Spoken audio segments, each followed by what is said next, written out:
تو اسے اپنے ماں باپ کی قدر سمجھ میں نہیں آتی، پھر اپنے ماں باپ کو ماں باپ نہیں سمجھتا، پھر باپ کو باپ کہنے میں اس کو شرم آتی، ماں کو ماں کہنا گوارا نہیں کرتا۔ میں نے بہت سے ایسے لوگوں کو دیکھا ہے جو اپنے باپ کو باپ کہنا نہیں چاہتے، اپنی ماں کو ماں کہنا نہیں چاہتے۔ یہ سب سے بڑی ہماری غلطیاں ہوتی ہے جو ہم اپنی بچوں کی پرورش اچھی نہیں کرتے، اپنی اولاد کو تربیت دیتے وقت ہم مصطفیٰ کی میلاد، مصطفیٰ کی حدیث، مصطفیٰ کی سیرت نہیں سناتے۔ کاش اگر ایک بھی حدیث مصطفیٰ کی ہم سناتے، اپنی اولاد کی پرورش کرتے وقت اس کو بتاتے کہ مصطفیٰ کا طریقہ یہ تھا، تو آج ہماری اولاد پہ ٹھوکر نہ مارتی۔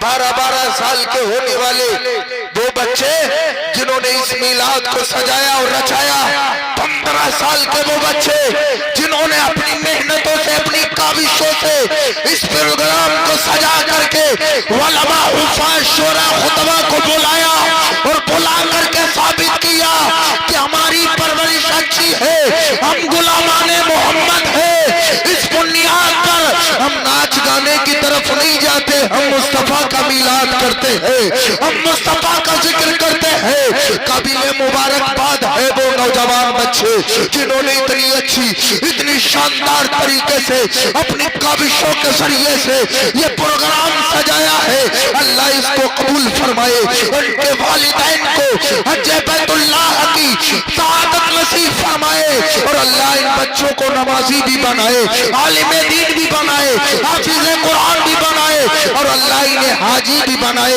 اللہ انہیں اپنے ماں باپ کا فرما بردار بھی بنائے۔ اس لیے اولاد کی پرورش اچھی کرو۔